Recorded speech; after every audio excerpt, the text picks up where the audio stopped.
Assalamualaikum warahmatullahi wabarakatuh. Perkenalkan, nama saya Iksanul Fajri dari kelas 12 IPA 3, guru pembimbing Bu Rusdiana SPD, dengan materi berbagai pergolakan di dalam negeri 1948 sampai 1965.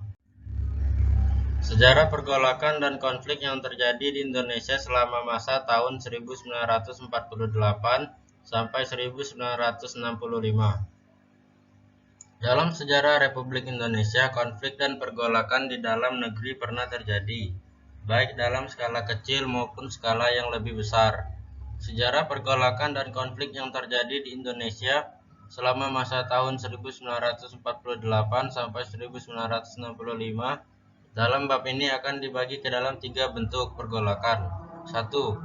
Peristiwa konflik dan pergolakan yang berkaitan dengan ideologi.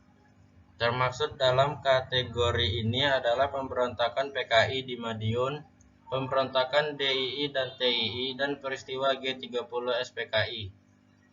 Ideologi yang diusung oleh PKI tentu saja komunisme, sedangkan pemberontakan DI dan TII berlangsung dengan membawa ideologi agama. Perlu kalian ketahui bahwa menurut Herbert Feith, seorang akademis Australia, aliran politik besar yang terdapat di Indonesia pada masa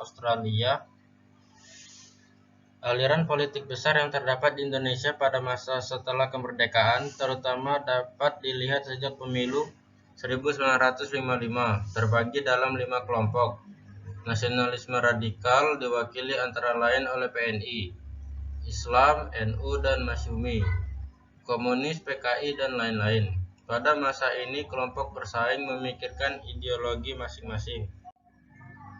Gerakan 30 September 1965 G30 SPKI. Peristiwa ini masih menimbulkan pemicu terkait siapa yang memotorinya, sebab ada banyak versi terkait peristiwanya.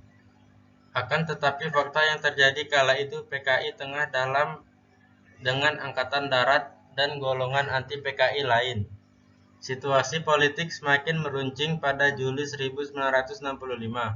Soekarno selaku Presiden RI seumur hidup jatuh sakit kala itu. Dia diagnosa akan lumpuh atau bahkan bisa meninggal. Isu ini mendukung pihak yang berkepentingan untuk mengambil alih kekuasaan jika Soekarno benar-benar mati. Melalui rapat Politbiro PKI yang berlangsung dari Agustus hingga terakhir 28 September 1965, PKI memutuskan untuk mengambil tindakan. Pada 30 September 1965, beberapa pasukan PKI yang dipimpin Letnan Kolonel Untung, perwira yang memiliki hubungan baik dengan PKI, melancarkan aksinya. Mereka menculik beberapa jenderal dan perwira-perwira yang disebut Dewan Jenderal, dengan dalih untuk disampaikan kepada Presiden Soekarno. Namun para jenderal yang diculik itu sebagian besar dibunuh saat diculik maupun di markas gerakan di Lubang Buaya. Jenazah mereka yang mati ditaruh di dalam sebuah sumur yang terletak di Lubang Buaya, Jakarta. Di antara jenderal dan perwira yang meninggal kala itu adalah Letnan Jenderal Ahmad Yani, Mayor Jenderal S. Parman, Mayor Jenderal Suprapto, Mayor Jenderal MT Haryono, Brigadir Jenderal D.I. Panjaitan, Brigadir Jenderal Sutoyo, dan Letnan 1 PRI Andres Tandean. Selain itu, ada satu jenderal yang lolos ketika hendak diculik saat itu, yakni Jenderal Abdul Haris Nasution.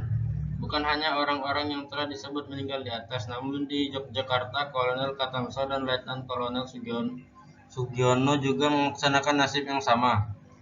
Dengan tidak adanya pucuk pimpinan AD setelah Jenderal Ahmad Yani meninggal, wali kota akhirnya memutuskan untuk didirikan konflik dan pergolakan kepentingan, vested interest, dan sistem pemerintahan. Termasuk dalam kategori ini adalah pemberontakan APRA, RMS, dan Andi Aziz. Konflik dan pergolakan yang berkait dengan kepentingan tersebut sebagai berikut.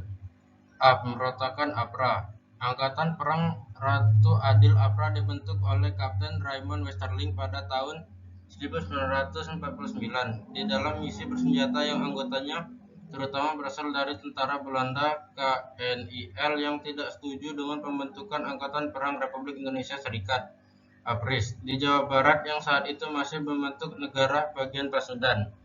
Basis pasukan APRIS di Jawa Barat adalah Divisi Siliwangi.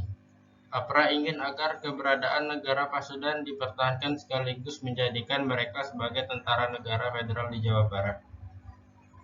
B. Peristiwa Andi Aziz. Seperti halnya pemberontakan APRA di Badung, peristiwa Andi Aziz berawal dari tuntutan Kapten Andi Aziz dan pasukan yang berasal dari KNIL, pasukan Belanda di Indonesia.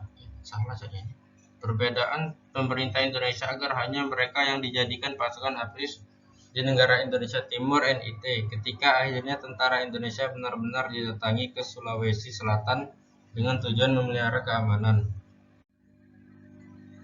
Konflik dan pergolakan yang berkaitan dengan sistem pemerintahan, persoalan negara federal dan BFO. BFO negara federal maupun BFO prinsipnya sama, yaitu suatu negara yang secara resmi merdeka dan diakui kedaulatannya, namun secara de facto berada di bawah kontrol negara lain. Konsep negara federal atau dikenal juga dengan Persekutuan Negara Bagian Bijenkoms Federal Overlook BFO menimbulkan perpecahan di Indonesia setelah kemerdekaan. Perpecahan ini terjadi antara pihak federalis yang mendukung adanya negara persekutuan dengan pihak unitaris yang lebih condong ke dalam negara berbentuk kesatuan. Setelah terjadinya konferensi meja bundar KMB, konflik antara pihak federalis dan unitaris semakin memanas dan mengarah dalam pertikaian senjata. Hal ini ditandai dengan adanya aksi bersih tegang antara anggota perang Republik Indonesia Serikat (APRIS) yang menjadi bagian dari TNI dengan KNIL yang saat itu menjadi bekas musuh TNI. Pada akhirnya perpecahan yang terjadi ini menjadi pemersatu bangsa karena negara bagian yang ingin keluar setelah konferensi meja bundar KMB ditentang oleh rakyatnya sendiri dan didesak untuk bergabung ke RI. Konflik dan pergolakan yang berkaitan dengan sistem pemerintahan, pemberontakan Permesta dan PRRI. Latar belakang pemberontakan Permesta dan PRRI umumnya bermuara pada minimnya kesejahteraan di dalam tubuh tentara Angkatan Darat di Sumatera dan Sulawesi. Kekecewaan ini berujung pada aksi pertentangan yang dilakukan oleh tokoh militer di berbagai daerah sebagai bentuk protes terhadap kabinet yang berkuasa pada saat itu. Ini Kabinet Juanda, bentuk protes terhadap kabinet berkuasa menjadi pertentangan ini bahkan berujung pada aksi pengembalian kekuasaan pemerintah daerah dan pada tokoh militer tersebut membentuk dewan-dewan daerah sebagai alat perjuangan tuntutan pada Desember 1956 dan Februari 1957. Adapun dewan yang dimaksud meliputi Dewan Banteng di Sumatera Barat yang dipimpin oleh Letkol Ahmad Hussein, Dewan Gajah di Sumatera Utara yang dipimpin oleh Kolonel Maludin Simbolon, Dewan Garuda di Sumatera Selatan yang dipimpin oleh Letkol Barlian, Dewan Manguni di Sulawesi Utara yang dipimpin oleh Kolonel Panji Sumual. Pergolakan ini akhirnya memuncak ketika tanggal 15 Februari 1957, Pemerintahan Revolusioner Republik Indonesia (PRRI) diproklamasikan oleh Ahmad Hussein di Padang, Sumatera Barat.